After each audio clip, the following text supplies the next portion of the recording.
আল্লাহ তাআলা নবীর কাছে ওহী পাঠাইছেন, পাঠিয়ে বললেন, নবী হে, এরা মুনাফিক, এরা মুনাফিক। সেই মুনাফিকগুলো মুনাফিক হয়ে গেল। এরা কালিমা পড়ছে কার কাছে? মুহাম্মদ সাল্লাল্লাহু আলাইহি সাল্লামের কাছে।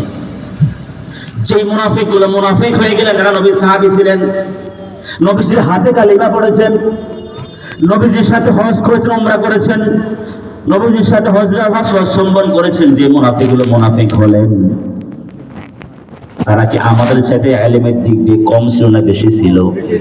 আরে ভাই, আমরা যখন কোরআনের তরজমা পড়ি, আরবি তরজমা, আরবি অর্থটা পড়ি, কোরআনের বাংলা অর্থ দেখে অথবা ইংরেজি অথবা উর্দু তরজমা দেখে আমরা অর্থ শিখি, ঠিক নয় কি? আর মুনাফিকরা কি কোনো তরজমা লাগতো? ওনাদের ভাষাই তো কি। তাহলে বুঝে গেল ইলমের দিক দিয়ে তাদের জ্ঞান, ইলম আমাদের চাইতে কম না বেশি? তার মানে হাফেজ মাওলানা মাহবুবুর রহমান সাহেবের মতো আলেম না, আরো বড় আলেম, ঠিক কিনা? হাফেজ নজির সাহেবের মতো আলেম না, তারা ছিল আরো বড়। তো বড় আলেম হওয়ার পর কি হয়ে গেছে? তারা কথা কয় না, কি হয়ে গেছে? কেন মুনাফিক হয়েছে একটু জানা দরকার, আছে নাকি নাই? নাকি মন খারাপ করবেন? বলবো, এই জন্য বলতেছি, আপনার আমার কাছের মানুষ। আমার বাড়ি কুমিল্লা আদর্শ সদর, কিন্তু অনেকে জানে যে আমার বাড়ি একবারই বরুড়াতে। অনেকে মনে করে হুজুর বাড়ি বরুড়া। যেখানে যাই আপনাদের মাদ্রাসার নামটাই আমি সাধারণত ব্যবহার করি, একবারই মাদ্রাসার নামটা আমার পরিচয় লেখা হয়, যার কারণে অনেকে মনে করে আপনাদের এলাকার মানুষ। এই জন্য প্রিয় ভাইয়েরা, ভাষার জন্য বলতেছি, কারোর প্রতি কোনো দুশ্মনী নাই, আছে ভালোবাসা, মহব্বত, ঠিক কিনা? এখানে আমার কোনো লেনদেন নাই, জায়গা জমিও নাই, সুতরাং কারো প্রতি আমার কোনো বিদ্বেষ নাই। যে পথে আছেন সবার সাথে আমার ভালোবাসা আছে, আলহামদুলিল্লাহ বলে। আমরা চাই এই ভালোবাসা নিয়ে জান্নাত যেতে, ঠিক কিনা কথা? আমার ভাইয়েরা, প্রশ্ন হলো, যেই মুনাফিকগুলো মুনাফিক হয়ে গেলে ইলমের দিক দিয়ে আমাদের চাইতে অনেক ঊর্ধ্বে ছিল, যেই মুনাফিকগুলো মুনাফিক হয়ে গেল আমাদের চাইতে কোরআন বেশি বসত, আল্লাহর হাবিবের হাতে কালিমা গ্রহণ করেছেন, যেই মুনাফিকগুলো মুনাফিক হয়ে গেল, এই লোকগুলো নবীজির সাথে হজ করলেন, নবীজির সাথে উমরা করলেন, তারপরে ওখানে মুনাফিক হলো। এই জন্য মুনাফিক হয়েছে। এরা চাইছে দেশটা আবু জাহলরা চালাক, কোরআনের আইন কোরআন দিয়ে দেশটা চলো, তারা এটা চাই নাই। বুঝাইছে কিনা? কোরআন দিয়ে দেশ চলবে, সমাজ চলবে, কোরআন দিয়ে আদালত চলবে।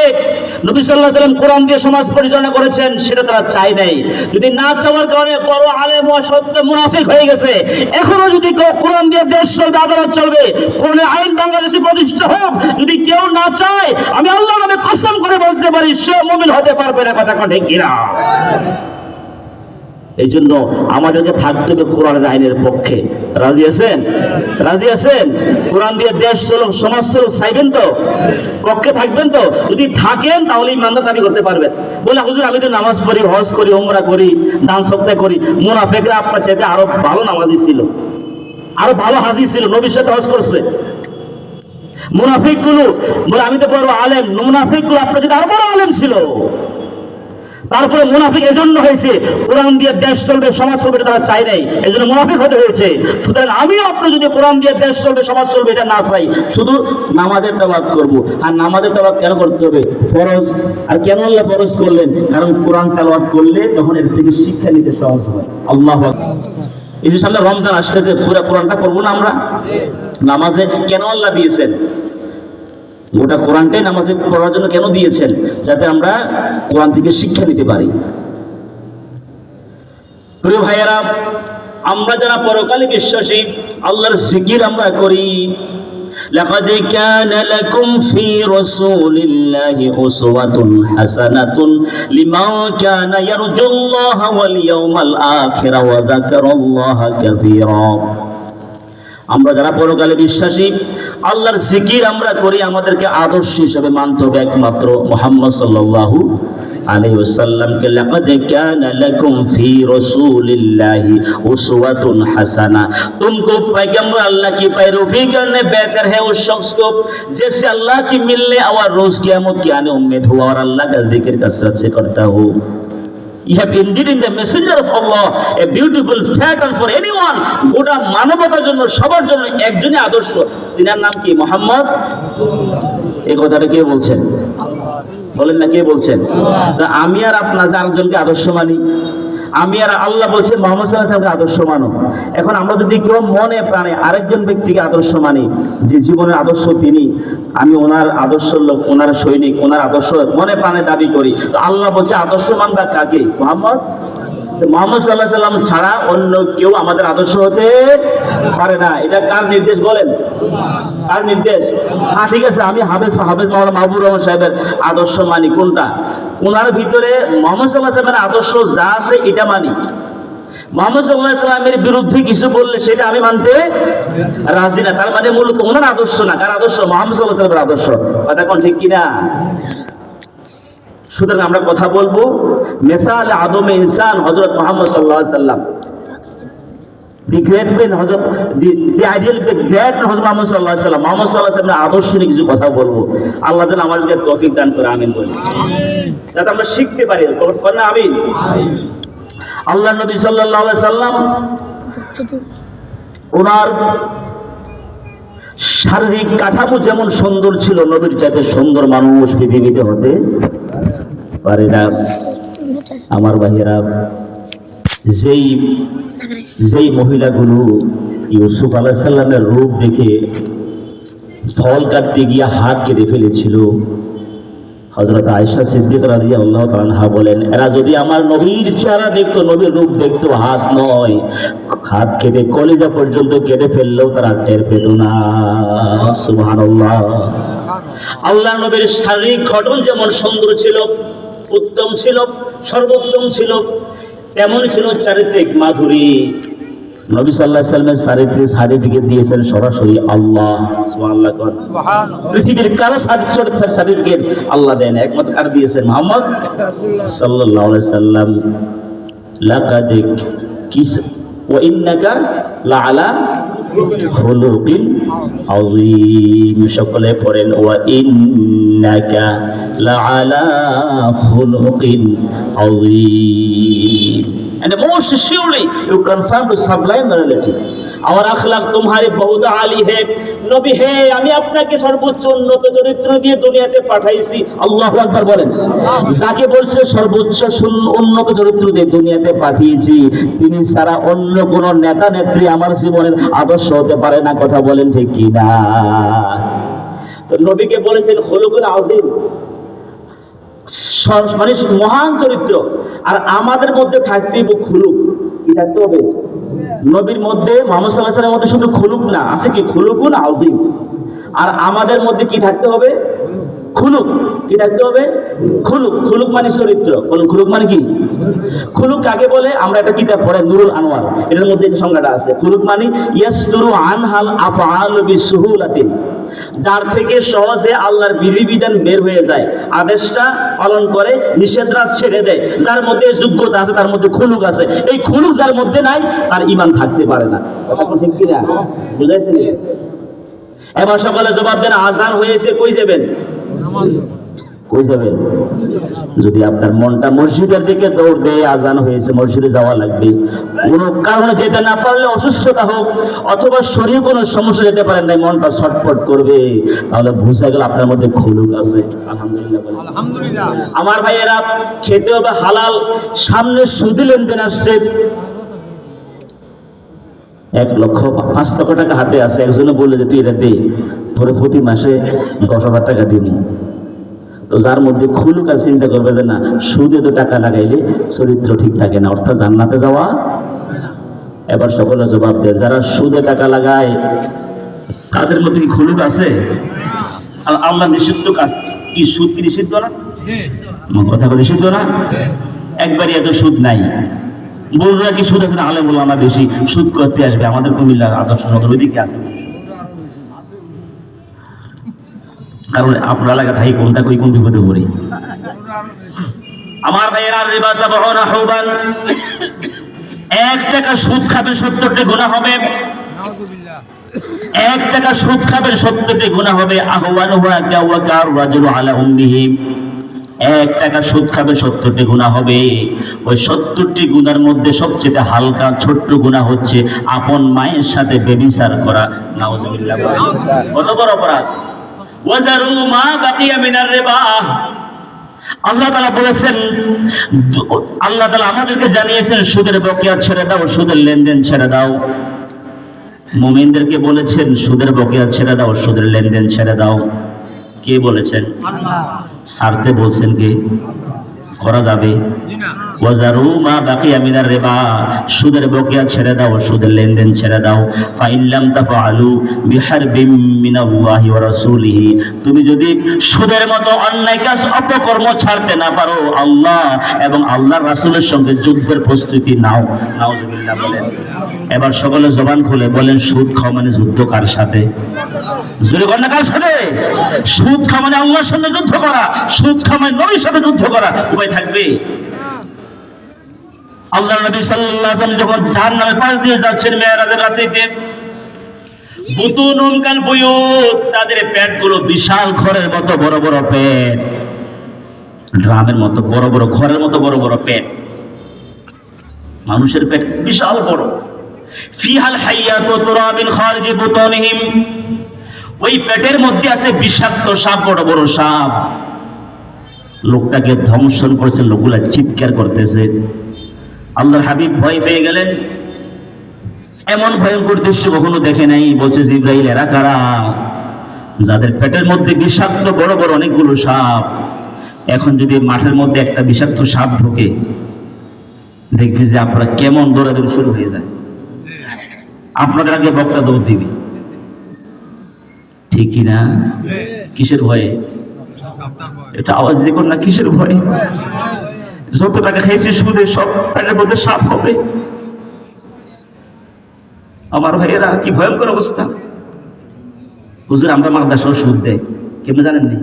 ওই যে লোনা টাকা নিন আমরা, আমাদের এমপি ভুক্ত চাকরিজীবী, তা আমাদেরকে লোন দেয় অল্প সুদে। কি দেয়? মাওলানা মামুন, ঠিক আছে নি কথা? লোন দেন আমাদেরকে। তা আমাদের অনেক আলেম ওলামা আছে যে সুদে, অল্প সুদে লোন আনে ব্যাংক থেকে। তো সুদ কম হোক বেশি হোক, শুদ্ধ সুদে। কথা কথা কি? আমি নাম বলতেছি না, আমার এক কলিগ আমারে কইছে, আমার এক কলিগ আমার কইছে কি, কয় যে হুজুর স্বাক্ষর দেন না আমারে। তা আমি চাইজনই ব্যাংক থেকে লোন তুলবে, আমি নাম বলতেছি না, আমারে বলতেছে রে, আমারে এই আপনাদের এই মাদের সাথে। আমি মাশাআল্লাহ এই কাজে আবার রাজি না, যে যাই হোক চেষ্টা করি বাঁচার জন্য। আমার জীবনে আমি 1 টাকা লোন তুলি নাই। এই আমি আপনাদের একবারই একটা আসছে 2005 সালে। 5 সালে আসার পর থেকে আমার জীবন আমি 1 টাকা লোন তুলি নাই। আলহামদুলিল্লাহ বলেন। কি আল্লাহ চালায় না? আপনি টার্গেট রাখেন, আমি অবৈধ খাবো না, আল্লাহ দেখুন সহজ করে দিবেন। আলহামদুলিল্লাহ বলেন। আর যদি আমানতদারি হন, হুজুর তোলেন নাই, আলহামদুলিল্লাহ আলহামদুলিল্লাহ বলেন না। আমানতদারি হন, দেখবেন যে আপনি দেখবেন হাওলাত পেয়ে যাবে। বিপদে পড়ছেন, সুদে চাওয়া লাগবে না। আপনি বিশ্বস্ত মানুষ, আমানতদারি, কারো ক্ষতি করেন না, কারো হক মারেন না। দেখবেন যে আপনার যখন বিপদে পড়বেন, 2-4 জন হাওলাত দিয়ে দিবেন। সহজ করবেন কি? কথা কর না, সহজ করবেন কি? আপনি টার্গেট নেই, আমি হারাম খাবো না, আমি হারাম খাবো না, আল্লাহ খাওয়াবে, আল্লাহ চালাইবে আপনাকে, আল্লাহ ঠেকাবে না। ইনশাআল্লাহ বলেন না? আজকে ওয়াদা করতে পারি হারাম খাবো না, এটা আওয়াজ দিবেন ইনশাআল্লাহ। হারাম খাবো না, চালাইবো কে? সহজ করবে কে? তার মানে আপনাকে ঘরে বসে থাকলে হবে না, চেষ্টা করতে হবে, কর্ম করতে হবে, শ্রম দেওয়া লাগবে, আল্লাহ রিজিক দিবেন, ঠিকই না? কিন্তু আমরা টার্গেট হারাম খাবো না, দেখো আল্লাহ সহজ করবে। আমি প্রতিদিন গোশত খেতে হবে না, মাছ খেতে হবে না, প্রতিদিন আমাদের বত্তালি খাবো, ডাল খাবো, তারপরে হারাম খাবো না। কথা ঠিক কিনা? যদি হারাম খাই, আরে ভাই নবী সাহাবী পর্যন্ত হারাম খাইয়ে গেছে কাবা ঘরে। কোথায় গেছে? কাবা ঘরে গিয়ে দোয়া করতেছে, কাবা ঘরের গিলাফ ধরে, কাবা ঘরের দেয়াল ধরে দোয়া করতেছে, যেখানে দোয়া কবুল হয়, ঠিক কিনা? কিন্তু তার দোয়া আল্লাহ কবুল করবেন না, তার সাওয়াটা পছন্দ করতেছে না। অথচ আল্লাহ বলছে, উদউনি আস্তাজিব লাকুম, আমাকে ডাকো আমি সাড়া দেব। হর হামেশা हर हमेशा देने को तैयार है, जो ना मांगे उससे वो बेजार है। দুনিয়ার পায়ের কাছে একবার দুইবার তিনবার ছেলে মা পর্যন্ত বিরক্ত হয়ে যায়। আমার বাবা, যে বাবার মাধ্যমে আমি দুনিয়াতে এসেছি, বাবার কাছে একবার চাইলে অত খুশি হয়, দুইবার চাইলে একটু খুশি কম হয়ে যায়, তিন চারবার চাইলে বাবা বিরক্ত হয়। কথা কোন ঠিক কিনা? আমার আল্লাহকে, বান্দা আমার কাছে তুই যত চাইবি তত আমি বেশি খুশি হই। আল্লাহু আকবার বলেন না? যত চাইবেন তত খুশি। আল্লাহর খাজানা শেষ নাই, আল্লাহ ধর্মভান্ডার কি নাই, শেষ নাই। আল্লাহু আকবার কর না ভাই। মোমবাতির মধ্যে আপনি আগুন জ্বালাইছেন, আপনার চেরা গিয়ে মোমবাতিতে আগুন জ্বালাইছেন, এবং আপনার বাতি থেকে অন্যরা আগুন নিতেছে, আপনি কি বাধা দিবেন? কেন দিবেন না বলেন দেখি? যদি আপনার একটা চাউল বা ধান অথবা আপনার রুটি কোনো খাবার আছে, যদি সবাই নিতে চায়, কমে যাবে না? এই জন্য ওটা বাধা দিবেন। কিন্তু আপনার মোমবাতি থেকে অথবা আপনার চেরাগ থেকে, বাতি থেকে সবাই আগুন নিতেছে, আপনি কি বাধা দিবেন? কেন দিবেন না বলেন? এটা তো কমবে না, এটা কমবে না। আল্লাহর খাজানার নিয়ামত শেষ নাই। বান্দা যত চাইবি আল্লাহকে আমি তত আরো বেশি দেব।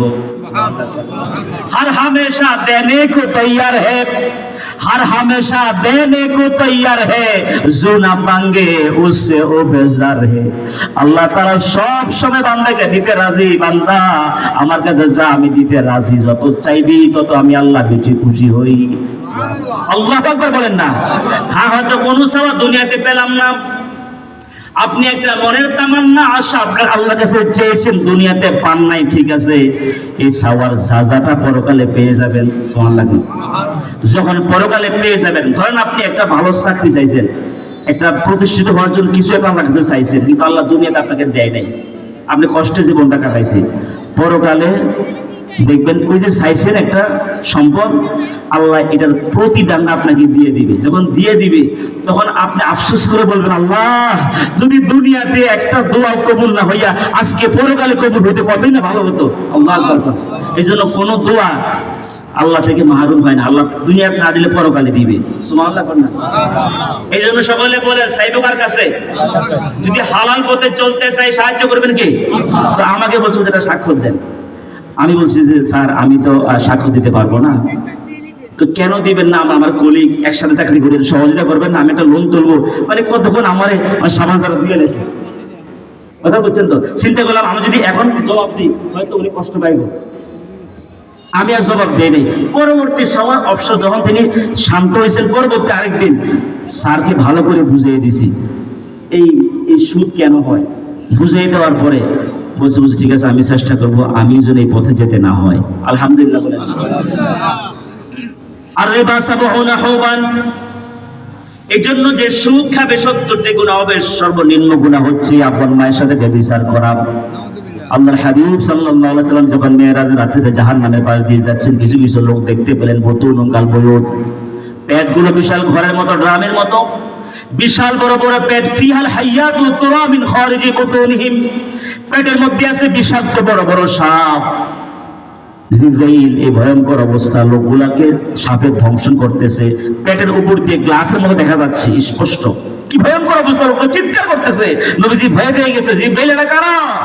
বলছে আকিলুর রিবা, যারা দুনিয়াতে সুদের সাথে সম্পৃক্ত হয়েছিল, সুদের প্রতিটি সম্পদ তাদের পেটের ভিতরে সাপ হয়ে আল্লাহ তাআলা তাদেরকে শাস্তি দিচ্ছে। নাউজুবিল্লাহ। এটা খাব্বাত শয়তানের মাস, কিয়ামতের ময়দানে যারা সুদের সাথে সম্পৃক্ত হবে এরা শয়তান কর্তৃক পরিচিত উম্মাত হয়ে, পাগল মেন্টাল হয়ে হাসরের ময়দানে উঠবে, জাহান্নামে ফেলে দিবে। নাউজুবিল্লাহ বলেন না? এখন সকালে ওয়াদা করি, আল্লাহ সুদের মতো অপকর্ম থেকে আমাদেরকে হেফাজত করে নামিল করুন।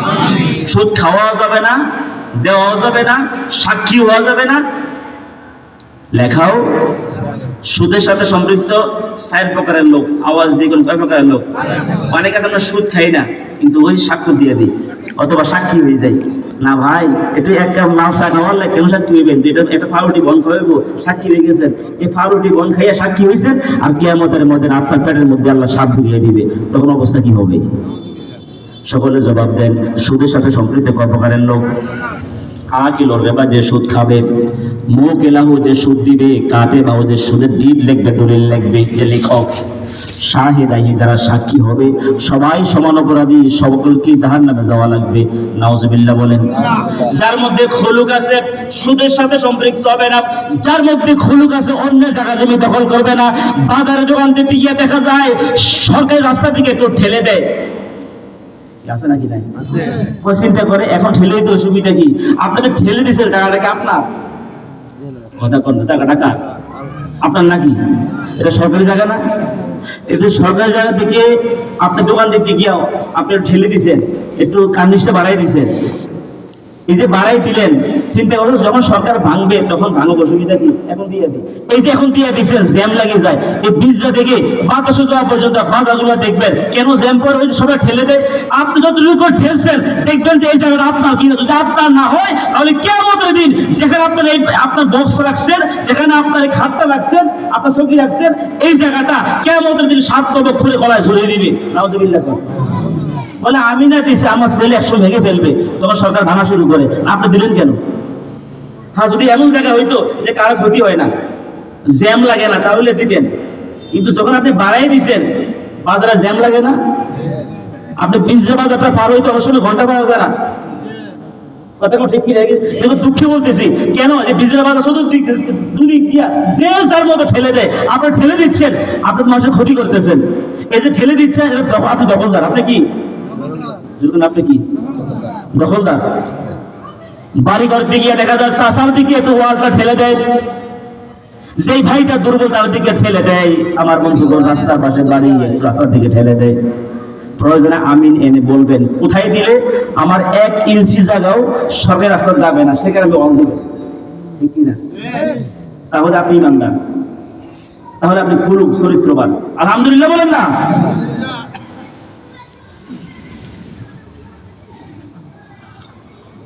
আল্লাহর হাবিব সাল্লাল্লাহু আলাইহি সাল্লামকে শুধু খুলুক বলেন নাই, কি বলছেন? খুলুকুন আযীম, and most surely you confirm the sublime morality. নবী হে, আপনি উন্নত চরিত্রের অধিকারী। আল্লাহু আকবার। মাইকেল হার্ট সে একটা বই লিখেছে, দি 100 ranking of the most influential person in the history। দুনিয়ার 100 মানুষের জীবনী সংগ্রহ করেছেন মাইকেল হার্ট। প্রথমে তিনি 200 মানুষের জীবনী সংগ্রহ করলেন, 200 মানুষের জীবনী যাচাই বাছাই করে 100 মাইনাস করছেন, আর রয়েছে কত? 100 মানুষের জীবনী সংগ্রহ করলেন, তাদের জীবনের কি কি গুরুত্বপূর্ণ ঘটনা সেগুলো সংগ্রহ করে একসাথে করলেন। এবার সবার আগে কার নামটা দিবে, সিরিয়ালটা কেমনে সাজাইবে? সে ছিল জাতিতে খ্রিস্টান। তো খ্রিস্টানরা মনে করে তারা ঈসা আলাইহিস সালামের উম্মত দাবি করে। আসলে মূলত খ্রিস্টানরা ঈসা আলাইহিস সালামের উম্মত প্রকৃতপক্ষে নয়। যদি ঈসা আলাইহিস সালামের অনুসারী দাবি করতে হয় তাহলে ঈসা আলাইহিস সালাম যে বলছে আমার পরে যে নবী আসবে সে নবী মানতে হবে। তারা যেহেতু মানে না নবীর ঈসা আলাইহিস সালামের কথা, আমরা সেই ঈসা নবীর প্রকৃত উম্মত। কথা কোন ঠিক কিনা? আমরা মুহাম্মদ সাল্লাল্লাহু আলাইহি সাল্লামের উম্মত, আমরা ঈসা নবীর অনুসারী, ঠিক কিনা? আমরা মুহাম্মদ সাল্লাল্লাহু আলাইহি ওয়াসাল্লামের উম্মত, আমরা ঈসা আলাইহিস সালামের কি? ঈসা আলাইহিস সালাম বলে গেছে আমার পরে যে মুহাম্মদ আসবে সাল্লাল্লাহু আলাইহি সাল্লাম শ্রেষ্ঠ হবে, ওনাকে মানতে হবে। আমরা না মানে, খ্রিস্টানরা মানে না, ঠিক কি না কথা? মাইকেল হার্ট জাতিতে খ্রিস্টান ছিল। মাইকেল হার্ট 100 মানুষের জীবনী সংগ্রহ করে সুন্দরভাবে সাজাইবে। এবার সবার আগে কার নামটা দিবে, সিরিয়ালটা কিভাবে করবে? কিন্তু সমস্যা পড়ে গেছে, প্রথম নামটা কার নামটা দিবে? তিনি ব্যক্তি, পরিবার, সমাজ, রাষ্ট্র, রান্নাঘর থেকে শুরু করে সর্বোচ্চ আদালত পর্যন্ত পারিবারিক জীবন, ব্যক্তি জীবন সকল গবেষণা করে, ভিতরে বাহিরে সব গবেষণা করে তিনি একজন লোক পেলেন যার নামটা আগে দেওয়া লাগে। তিনি হচ্ছে মুহাম্মদ সাল্লাল্লাহু আলাইহি ওয়াসাল্লাম। আল্লাহু আকবার বলবেন না? সবার আগে মুহাম্মদ সাল্লাল্লাহু আলাইহি ওয়াসাল্লামের নামটা দিলেন। এবার খ্রিস্টানরা খেপে গেল। মাইকেল হার্টকে বলবো আমরা জাতি খ্রিস্টান, দেখো তুমি মুহাম্মদ সাল্লাল্লাহু আলাইহি ওয়াসাল্লাম নামটা আগে দিলাম, মুহাম্মদের মুসলমানদের নবীর নামটা আগে দিলাম, দরকার ছিল ঈসা নবীর নামটা আগে দেওয়া। মাইকেল হার্ট বলতেছেন যদি আমি মুহাম্মদ সাল্লাল্লাহু আলাইহি ওয়াসাল্লাম নামটা আগে না দেই তারা খ্রিস্টানরা ওনাকে পাগল বলতে লাগলো, মেন্টাল বলতে লাগলো। আমাদের নবীর নামটা না দিয়ে তুমি মুসলমানদের নবীর নামটা আগে দিয়ে দিছো। মাইকেল হার্ট বলল, আমি মেন্টাল নয়, আমি পাগল নয়, গোটা বিশ্ব যার জন্য পাগল। আল্লাহু আকবার কর। আমি যদি মুহাম্মদ সাল্লাল্লাহু আলাইহি সাল্লামের নামটা আগে না দেই, মুহাম্মদ সাল্লাল্লাহু আলাইহি নামটা আগে না বসাই, তাহলে গোটা বিশ্ববাসীর কাছে কিয়ামত পর্যন্ত আমি মিথ্যাবাদী হয়ে যাব। আল্লাহু আকবার। ওয়ামা আরসালনাকা ইল্লা রাহমাতাল লিল আলামিন। পারেন না সকলে? পড়েন, ওয়ামা আরসালনাকা ইল্লা রাহমাতাল লিল आलमीन। आए मोहम्मद सल्लल्लाहु अलैहि वसल्लम, हमने तुमको तमाम जहान के लिए रहमत बनाकर भेजाए। গোটা জগতের জন্য আল্লাহ তাআলা আল্লাহর হাবিবকে রহমত স্বরূপ দুনিয়াতে পাঠিয়েছেন। সুবহানাল্লাহ। সুতরাং সেই নবীর বিরুদ্ধে যে কথা বলবে সে বেঁচে থাকার অধিকার নাই। ঠিক কি না? কথা ঠিক কি না? ওই যে কয়েক মাস আগে তো আমাদের বগুড়াতে একটা বেলু ছিল, তার নাম বিলাল, মুসলমান ছেলে বিলাল। সে নবীর বিরুদ্ধে ফেসবুক স্ট্যাটাসে খারাপ কথা লিখেছে, এত নিষ্ঠি কথা লিখেছে, আমি পড়ে মানে লজ্জাকর বিষয়। নাউজুবিল্লাহ বলেন না। তারা গ্রেফতার করছে, তাহলে যে তার মধ্যে আন্দোলন শুরু করছিল।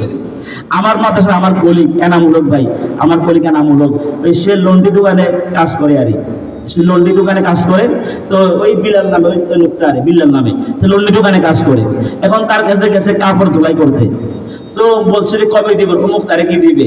ঠিক আছে, আল্লাহ বাঁচালে আমি নিয়ে যাবো। যখন বলছে আল্লাহ বাঁচায় নিয়ে যাবো, এই নাফরমান নাস্তিক বলতেছে, তোমাদের আপনাদের আল্লাহ মরে গেলে আমার কলিকে আমাদের একবারে মাসাজ করে জব করে উনি আমারে বলতেছে, যে সে আমারে কইছে একদিন আল্লাহ মরে গেলে আমার মেজাজটা আমার গরম হয়েছে, মনে তার একটা মারি। চিন্তা করলাম আবার কি সমস্যা হয়, এই জন্য আমি চলে আসছি। ঠিক এই লোকটাই পরবর্তীতে নবীর বিরুদ্ধে শেষ কাজ লিখে খারাপ মন্তব্য লিখেছে। নাউজুবিল্লাহ কর।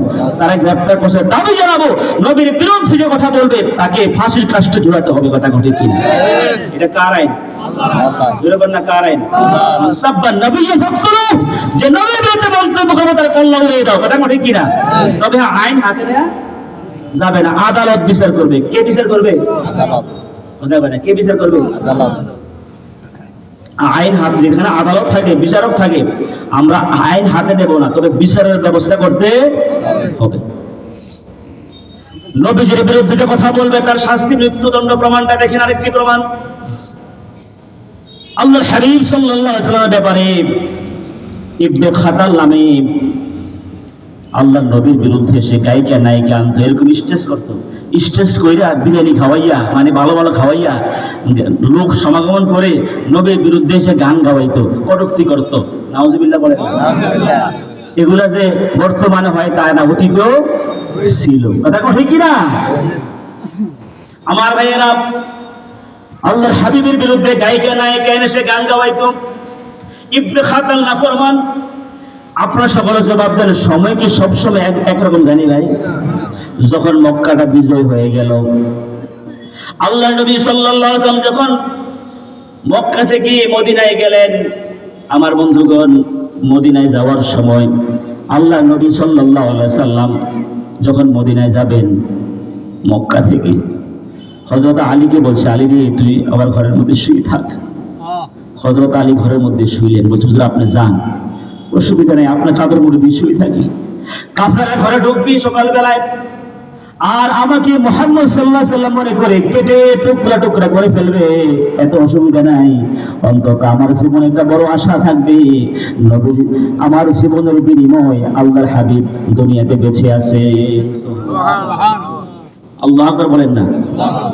জি, আমি শেষ করে দিচ্ছি অল্প সময়ের মধ্যে। প্রিয় ভাইয়ের আজানের সময় গেছে, আমি শেষ করে দিচ্ছি। যে কথাটা বুঝাচ্ছি, ইবনে খাতাল যখন মক্কাটা বিজয় হয়ে গেল, মক্কা বিজয়ের পরে ইবনে খাতাল মক্কা বিজয়ের পরে খুব মনোযোগ, অল্প শেষ করে দিচ্ছি, আজানের সময় গেছে, খুব মনোযোগ। মক্কাটা বিজয় হওয়ার পরে এখন এত আচ্ছা ঠিক আছে, অল্প সময় তুমি সামনে আসো, আমরা এখানে পাঠিয়ে দিব। এখন কেউ উঠেন না, পাঠিয়ে দেওয়ার পরে আমরা সবাই দোয়া করবেন। আমি যে কথাটা বুঝাচ্ছি, যখন মক্কাটা বিজয় হয়ে গেছে, ইবনে খাতাল নবীর বিরুদ্ধে কি করতো? গায়িকা নায়িকা এনে গান গাওয়াইতো। এবার ইবনে খাতাল গায়িকা নায়িকা এনে গান গাওয়াইতো। মক্কা বিজয় হওয়ার পরে এবার সে কাবা ঘরের গিলাফ ধরে দাঁড়িয়ে আছে মাফ চাওয়ার জন্য। সুবহানাল্লাহ। এতদিন করছে কি? গায়িকা না এখানে গান গাওয়াইছে, আর এখন কাবা করে গেলে আপনাদের কি চায়? কার কাছে? বুঝা গেল সময় একরকম যায় না, ঠিক কি না? ওয়াতিলকাল আইয়ামু নুদাবিলহা বাইনান নাস, দিন সব সময় একরকম যায় না, বাতাস সব সময় দক্ষিণ দিক থেকে আসে না, মাঝে মধ্যে উত্তর দিক থেকে শুরু হয় কথাটা, ঠিক কি না? কারো উপরে জুলুম করতে চিন্তা করবেন, আমার ক্ষমতা সব সময় থাকবে না, এইজন্য কারো উপরে জুলুম করতে ভেবে চিন্তা করবেন। আপনার চাচা দুর্বল বলে তার সম্পদ দখল করেন, গাছের ফল নিয়ে আসেন, গাছের পুকুরে মাছ নিয়ে আসেন, চাচারা দুর্বল, চাচার সন্তানগুলো ছোট ছোট, বাচ্চাগুলো ছোট, চোখের পানি ফেলে কিছুই বলা থাকে না, দেখবেন 2-4-10টা বছর যাওয়ার পরে চাচার বাচ্চাগুলো বড় হয়ে যাবে, আপনি দুর্বল হয়ে যাবেন, তখন কড়াই ঘন্টা হিসাব নিবে, কথা ঠিক কিনা? এইজন্য কারোর মধ্যে জুলুম করবেন না। ইবনে খাতাল কাবা ঘরে গিয়ে আপনারা দাঁড়িয়ে আছে, আবার নবীজি বলছে সে কোথায়? সাহাবীরা বলছে হুজুর এখন এসে হাত ইবনে খাতাল মুতাআল্লিকুন বিআসতারিল কাবা, সে কাবা ঘরে গিয়ে আপনারা দাঁড়িয়ে আছে, নবীজি বলছেন সে কোথায়? এখনো দাঁড়িয়ে আছে। বলছে সাহাবীরা আমি মক্কায় অসহায় ছিলাম, আমার বিরুদ্ধে, আমি আল্লাহর হক নবী, সত্য নবী, আমার বিরুদ্ধে গায়িকা নায়কের সে গান গাওয়াইতে আমি কষ্ট পেতাম। সাহাবীরা তোমরা জিন্দা থাকবে, সে এখনো জীবিত থাকবে, একজনে যাও তার কাবা ঘরের গিলাফ ধরা অবস্থায়, যে কাবার আঙ্গিনে হত্যাকাণ্ড নিষিদ্ধ, সেই কাবার আঙ্গিনায় নবীজি বলেছেন তাকে হত্যা করে তার মস্তক আমার সামনে নিয়ে আসো। আল্লাহু আকবার। একজন সাহাবী গিয়ে তাকে হত্যা করে মস্তক নবীর সামনে নিয়ে আসছে। সুতরাং এই আইন এখনো বলবৎ, নবীর বিরুদ্ধে ইসলামকে নিয়ে কটূক্তি করবে তার শাস্তি হলো মৃত্যুদণ্ড। ইসলামী ল আদালত ব্লাসফেমি আইন করে নবীর বিরুদ্ধে ইসলামকে নিয়ে, কোরআনকে নিয়ে কটূক্তি করবে, তাকে মৃত্যুদণ্ড দেওয়া ইমানি দায়িত্ব আদালতের, কথা ঠিক কিনা? আল্লাহ তাআলা সর্বাবস্থা আমাদেরকে নবীর আদর্শ জীবনে গ্রহণ করার তৌফিক দান করুক, আমিন বলি। নবী সাল্লাল্লাহু আলাইহি ওয়াসাল্লাম আল্লাহর পক্ষ থেকে যে কোরআন নিয়ে আসছে, যে কোরআন দিয়ে নবীজি সমাজ পরিচালনা করেছেন, একটা একটা একটা একটা কুলুষিত সমাজকে, একটা জুলুমের সমাজকে একটা সুন্দর সমাজ উপহার দিয়েছেন, কি দিয়ে বলেন? কি দিয়ে? কোরআন দিয়ে। এর আগে পার নাই, হিলফুল ফুজুল করছে না করে, কিন্তু তখন তো কোরআন পান নাই। নবীজির সমাজ পরিবর্তন করতে পারছেন? এবার সকলে জবান করে জবাব দিবেন। একটা রাষ্ট্র দুর্নীতি মুক্ত করতে হলে, চাঁদা মুক্ত করতে হলে, সন্ত্রাস মুক্ত করতে হলে, একটা দেশকে যদি আপনি মাদক মুক্ত করতে চান, অর্থাৎ যাবতীয় অন্যায় মুক্ত করতে চান, দুর্নীতি মুক্ত করতে চান, কি লাগবে? জনগণ না কি লাগবে? আমরা কি চাই কিনা বাংলাদেশটা দুর্নীতি মুক্ত হোক? আমরা কি চাই কিনা বাংলাদেশটা সন্ত্রাস মুক্ত হোক? আমরা কি চাই কিনা হাজুর মতো যেন আরেকটা খুন বাংলাদেশে না হয়? চাই কিনা? যদি চাই, আগামী বাংলাদেশ হবে কোন বাংলাদেশ রাজি আছে? রাজি আছে? এগুলো তাহলে একটু হাত ধরে দেখাই দেন।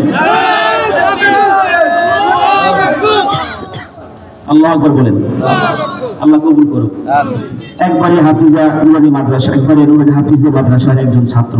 জি, নামটা কি? সম্মানিত এলাকাবাসী, একবারিয়া নুরানি হাফিজা মাদ্রাসায় একজন ছাত্র হেফজ শেষ করেছে, এখন পাঠ্য প্রদান করবেন আমাদের মাথার তাজ, এই মাদ্রাসার পরিচালক শিক্ষক হাফেজ মাওলানা মাহবুবুর রহমান সাহেব, এবং আমাদের এলাকার মুরব্বী হাফেজ নজির আহমেদ সাহেব, এবং আমাদের এতক্ষণ যিনি কোরআন থেকে আলোচনা করেছেন মাওলানা হাবিবুর রহমান আলফুরদি সাহেব। হাফেজ যাকে পাগড়ি দিবে তার নাম হচ্ছে হাফেজ মোহাম্মদ মিনহাজুল ইসলাম, পিতা মোহাম্মদ আব্দুল মমিন, গ্রাম শাকপুর, এবং কি আমাদের সুলতান তালুকদার ওনার নাতি। মাশাআল্লাহ মাশাআল্লাহ, আলহামদুলিল্লাহ, আলহামদুলিল্লাহ। বক্তা আইছি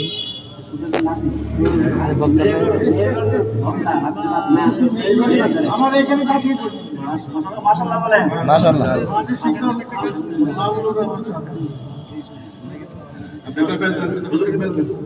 আল্লাহ যেন তাকে হক্কানি আলেম বানাতে আমিন বলেন। আমিন। আল্লাহ যেন একবারে হাফিজের মাধ্যমে থেকে আরো বড় বড় হাফিজ তৈরি করে আমিন বলেন। আমিন।